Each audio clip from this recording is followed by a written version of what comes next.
You're listening to the Travis Makes Money podcast presented by GoHighLevel.com. For a free 30-day trial of the best all-in-one digital marketing software tool on the planet, just go to GoHighLevel.com/Travis. What's going on, money makers? Welcome back to the Travis Makes Money podcast, where it's our mission to help you make more money. Today on the show, we're going to be talking a little bit about building companies. Today, the guest of honor is Vince Shorb. Vince is the founder of the National Financial Educators Council. He built a social enterprise from the ground up without external funding or institutional backing, which is pretty wild. His vision, fueled by determination and innovation, turned into a nationally recognized organization. From $0 to a 2025 run rate of over $1 million and more than $10 million reinvested, Vince continues to empower the masses through financial education while shaping the future of the industry through bold leadership and mission-driven growth. Obviously, plenty of things to talk about with this conversation with Vince, and I'm super stoked to jump into it. But before we do, really quickly, if you're an entrepreneur or solopreneur and you use multiple softwares for marketing, email, automation, forms, calendars, SMS, reputation management, et cetera, you're probably doing it wrong. You owe it to yourself to go check out High Level's all-in-one platform for marketing and automation so that you can get back to focusing on what you know how to do best. They've created an amazing tool that's somehow as simple as it is capable. So join over 3 million other businesses and go to GoHighLevel.com/Travis for a free 30-day trial. That's GoHighLevel.com/Travis to see what High Level can do for you. Vince, what's up, man? Welcome to the show. It's great to be here. Thanks for having me. So tell me, very beginning of this, I love getting started with this question, how you made your first dollar ever. First, I was always a young entrepreneur, always interested in money. I did a lot of hustles around the neighborhood, collecting cans. I actually had a black market amphibian business at school. I got busted for selling lizards and frogs, and they got out of my sack. And I had to run that black market for a little bit. Then my mom said, "Hey, it's you got to stop this. You're getting in trouble." So you would But I always had you would side find hustles. them I and catch love them? doing that. Yeah, I would go to the park on the weekends, catch the lizards, catch the frogs. I'd rub their bellies so they look like trained lizards, put them on my shirt, then I'd sell them. So 25 cents a buck. I forget what I charged, but So I always had that hilarious. spirit in me. But they got out of your backpack at school or something? Yeah, I had, those brown lunch sacks. I'd bring them in Yeah. and they escaped. So the teacher wasn't too pleased as they're running. Or I think the what escaped was the lizards at that time, and they're running around the classroom. That wasn't a highlight of my education career, but I was learning as I was going to school. Yeah, it wasn't a good look. Yeah. Yeah. But those are the foundational things that you obviously had some sort of an entrepreneurial itch from the very beginning. Do you think that came from somewhere? Or do you think that was innate in you? My grandfather and my father were very entrepreneurial minded. My grandfather always had his own business, and he was always Okay. talking to me about that. He was always watching the tickers on the TV at the time when they did the stock tickers, little old school, probably before your time. So I had an interest there. He was always talking to me about business. My dad was always very entrepreneurial minded, even though he had a job. He was always thinking outside the box. What can I do next? Hey, can I buy land? Can I buy real estate? So I think that rubbed off on me. And I also had some other influences on the other side of my family where they were more conservative. So I learned some of the risk management side Hmm. from them. So I thought it was a good balance early on. Yeah, I mean, you can't have reward without mitigated risk. It's not just about taking big risk, it's about understanding what that reward could look like and deciding whether or not the risk is worth the potential reward. And I'm sure that that's been a decision filter that's helped you throughout your career. What did you do when you first got out of high school slash college? Like, what were you doing as a young adult? Yeah, I always had some type of side business, and I was always had kind of odd jobs. But one thing that I saw with all my odd jobs, whether it be a bouncer or doing some type of construction, there's always ways for me to make extra money. So as a bouncer, we'd hold up the line, I'd go to the back of the line, collect the money. When the good-looking girls would come up front, I'd be like, no, no, no, you got to pay, right? And they didn't want to look stupid, so they would pay. So always kind of looking out, hey, how can I make extra money at these odd type of jobs? So that got me through college. I went to college. It was really a waste of my time, Hmm. to tell you the truth. And I regret that as one of my big mistakes because I had visions of being entrepreneurial and so forth, but it was like my backup plan. I wish I'd have gone without that parachute and just said, hey, I'm going to focus on these businesses. About midway through my college career, I got into financial services. Okay. I always had an interest in money. I was buying real estate at a young age. At age 19, I bought my first piece of rental property. At age 20, I bought a condo at Huntington Beach, about a mile and a half from the beach. I just sold here recently. Oh, And so I nice. always had an interest in real. That was probably a solid little profit. Yeah, it was nice. And I was working as a waiter at Mother's Market and Kitchen right across the street. And the realtor came in, just started talking to him over the years. And he said, "Hey, we have this opening up, might be in your price range." Found one of my gym partners, bought it with him. I eventually bought him out a few years later when he got married. So I always was doing different types of things, but I always had an early passion for real estate, early passion for entrepreneurship. And I remember back in school, I was always in the back of classroom reading old, outdated real estate investing books, starting business books, etc. And I think that really, developed me into a person. And the thing I like most about those early successes around real estate is my friends, my parents' friends, my relatives would ask me, "Hey, what should I do here? I'm looking to buy real estate. What should I do? Help me out." And I really enjoyed that helping them out process. And I think that led me down the financial services and now and eventually the financial education path. Got it. Okay. Uh, if you can't tell me the numbers, let me know. But do you remember what you bought and sold that apartment for? Yes, the one in Huntington Beach for Yeah. sure. It was, I bought it for 101 or 109,000, That's something of that nature. crazy. Paid 14,000, 15,000 to buy out my partner at that time. A couple years later, it didn't go up in value, so I just bought him out for basically what he asked for. And I recently sold it for, was it 685, something of that nature, maybe a few bucks, but Yeah. it definitely paid its fair share it was worth the challenge at that time because it was tough to make those bills. It was a risk. I was worried. It was always kind of like early on, it was, "Hey, how can I hustle, make some more money so I can keep this place?" But overall, sound investment for me. How long was the hold? You can age me, man. It was let's see, I bought it at 20, so it was over 30 years. Okay. So it was Over. Oh, I'm basically, sorry. No, no, yeah, it was. I'm 52 now, so I bought it 20. So, yeah, 32 years. so fully paid off. And Well, actually, anytime that rates dropped, I took out money against it because, hey, gotcha. Okay. if I'm getting 2.5%, that's I'm going to leverage that. If I'm anywhere under 4%, that's money I'm going to leverage. Sure. Yeah. Yeah. So, I mean, that's a solid investment. That's why they say, man, don't wait to buy real estate, buy real estate and wait. I know, I know nowadays you can't find anything for 100 grand, even in a crappy part of a small town, let alone a mile from the beach in Huntington, which is pretty crazy. But even at that point, though, you still went and found a partner to buy it with you. So, you can get creative. That's the whole thing is like, you can't vilify the whole industry and stay away from it because the traditional way of doing it doesn't make sense now. Because I see that now with a lot of young people, Gen Z especially, that are rightfully so frustrated with the idea of the quote unquote American dream because the economy is in a really weird time. Housing prices are through the roof, as well as interest rates being much higher than they've ever been, or not ever, but have higher than they've been in a long time, higher than they've ever been as it relates to the housing prices as well, because people will be like, "Oh, but in the 80s it was 14%." It was like, yeah, but a house was also like $38,000. So you could still make the payment with your regular job. Now it's like you go buy a decent house in an okay area and it's going to run you back 400, 500,000 with a, 6 to 7% interest rate, and your payment is more than what you get paid on a monthly basis. Just like this is untenable. Yeah. But you can get creative with it, and you can figure out ways to get a piece of that for yourself, which is obviously what you did early on, and it ended up paying off for you really, really well several times. It sounds like so. Financial Definitely. services. Talk to me about that path. How long were you doing that? About 15 years. So I did a lot of time in the mortgage side, a lot of time in the pre-construction investing side, funding side.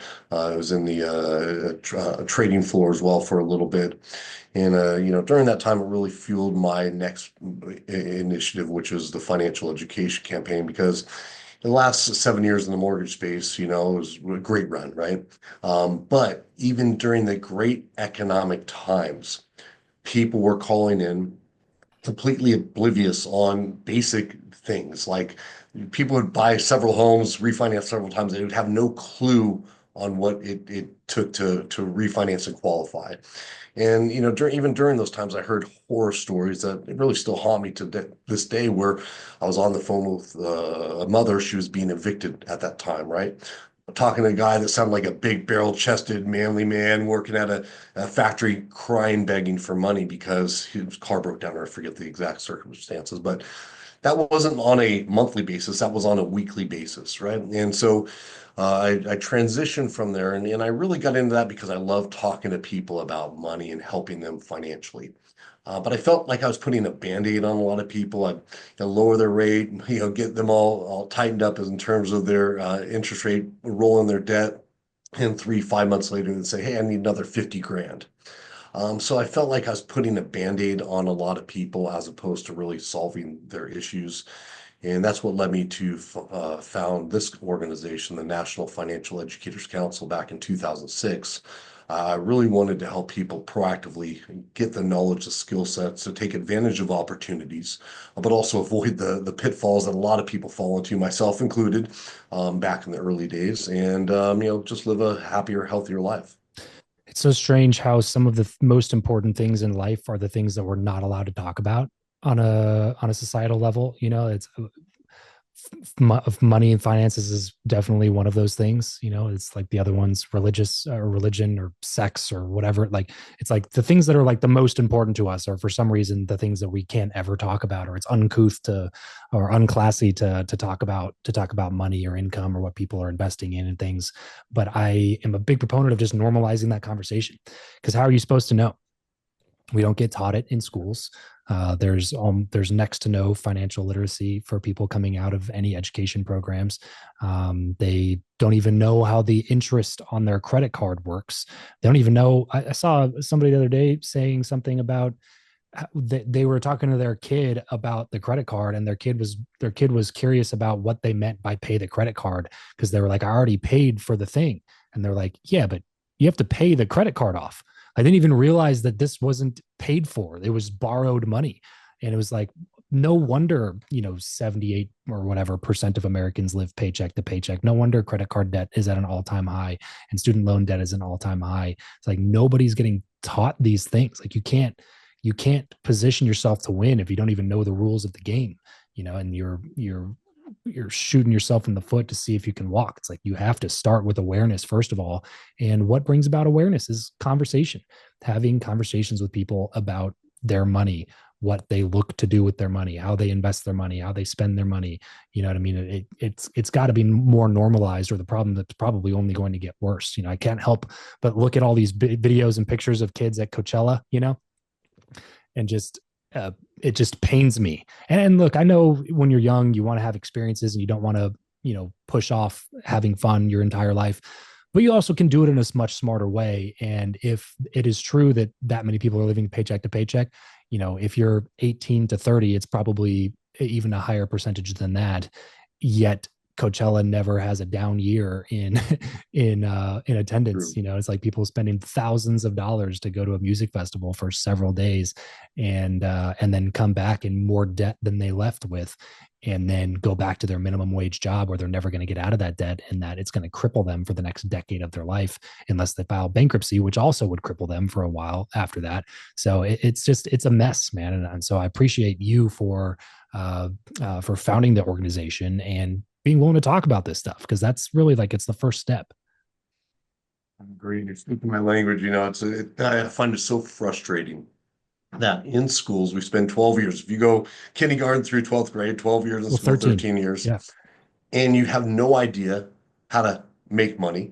You don't leave even with a resume completed. After 12 years, no even resume, no idea how to manage money, no idea on any entrepreneurial activities you can do. It's, back in 1892 to 1894, they standardize what's being taught in schools. It's 5 subjects: math, science, English, social studies, foreign language.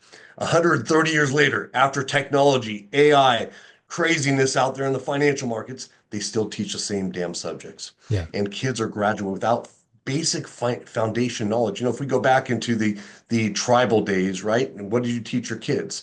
How to be self-sufficient and contributing members to the tribe. We've completely forgotten that, and we get all fancy with topics they'll never need and that aren't going to help them out in their daily life. Um, so we're promoting FLEC subjects, 4 years in the high school and also integrated into elementary school, which is financial literacy, entrepreneurship, and career readiness. Hmm. We think every kid should have the right to understand how to be self-sufficient and contributing members of society, how to get a job, how to start a business, how to earn money, right? You need to know Yeah. two things in life. You need to know how to earn money and manage money. Yes, other things like good values and things are critically important as well. But for survival, you need those two things and are completely ignored by our education system.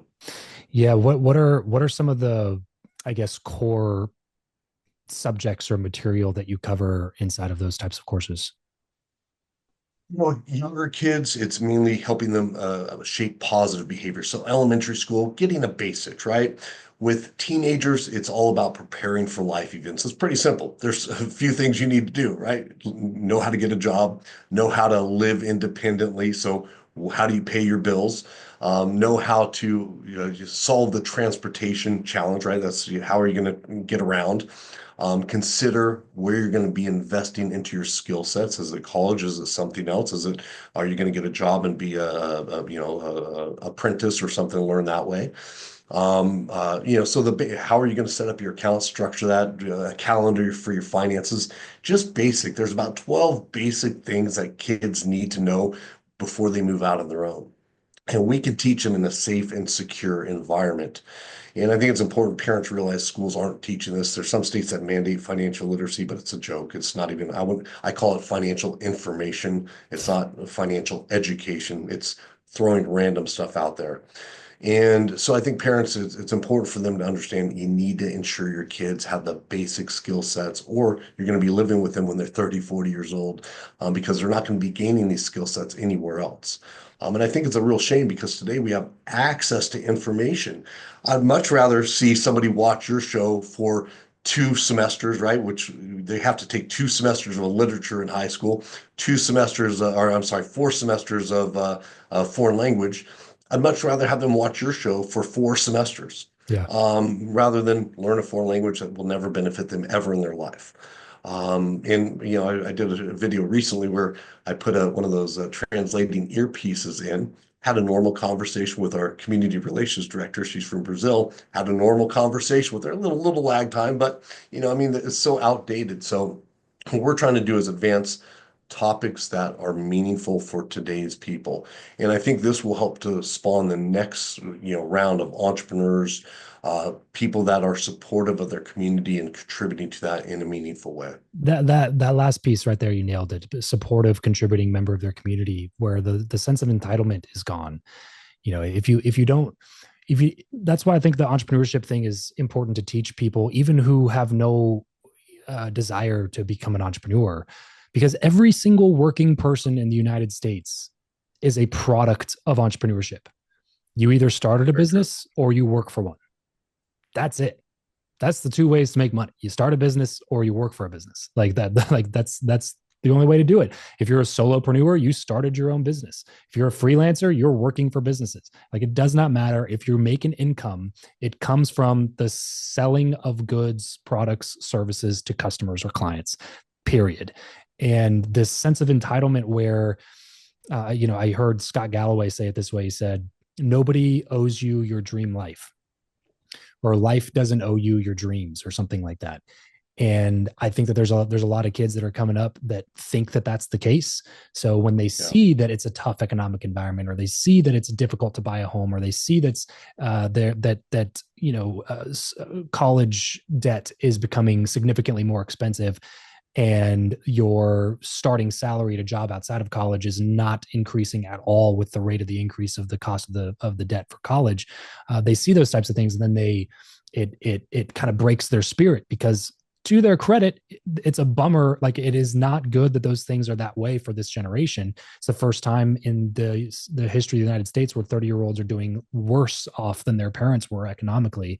And when you get out, you can become kind of disillusioned by those things. But also, you are not entitled to receive any of those things just because you exist in the country. And I think learning about entrepreneurship, even if you don't want to have a business, will still at least teach you that you don't just get a job and you're not just worth a certain salary because your resume says you are, or because you got a bachelor's degree, or because you graduated from this master's program. Like, you don't deserve any of that stuff. You have to earn it, and it's earned through offering value, and there's a value exchange. So even like understanding the idea that, like, okay, this entrepreneur, of course they get outsized return because they took outsized risk. They had to start the business. So you might be frustrated that you're getting paid a minimum wage or whatever, when the owner of the business is making $1 million a year. It's like, yeah, but it cost them $2 million to start the business, and they had to hire 40 people before they hired you because the turnover was crazy. So they were working 80-hour weeks doing the job and training other people for the job and hiring people for the job. And until they found someone like you who's willing to actually do the job, it's like there's so much that goes into it. And if you have this frame before you get hired, then you can come into the workforce as a contributing member that's looking for ways to increase value to the business, so that eventually you can slice off a bigger piece of that value. In my experience, business owners are some of the most generous people that I know. It's just that they're not going to just give away money. That's not how having a business works. And if they are doing that, they're probably going to be out of business, which means you're going to be out of a job.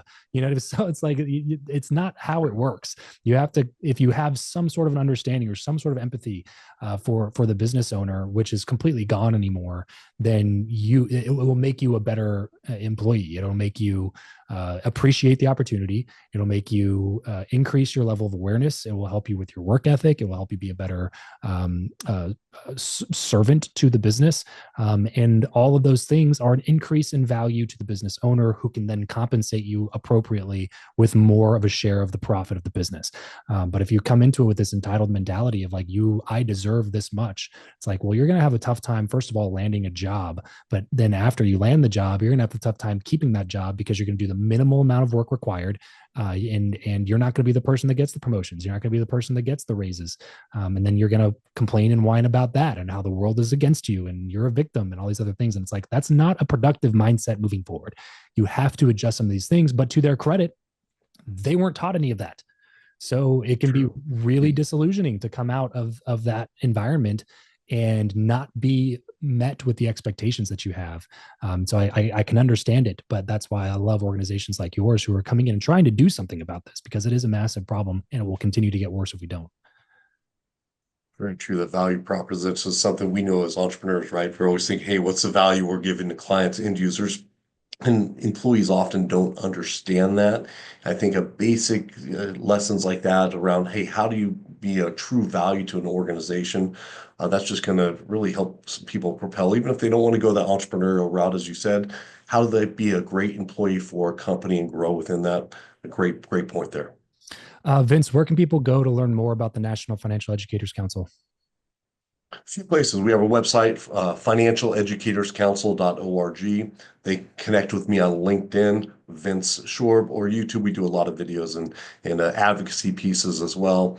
And really, our mission is just we like to connect with people that are passionate about promoting financial education, passionate about advancing youth. If you are passionate, or if you want to build and grow a financial wellness initiative in your local community, we're happy to help. Financialeducatorscouncil.org to go learn more about what they got going on over there. Vince, thank you so much for taking the time to do this. I really appreciate your work in the world, and you're doing an incredible thing for a lot of young people. So I really, really do appreciate you taking the time to come on the show and share a little bit more. Everybody else listening, remember, money only solves your money problems, but it's a little bit easier to solve the rest of your problems if you got some money in the bank. So let's solve that problem first here on the Travis Makes Money podcast. Thanks for tuning in. Catch you next time. Peace out.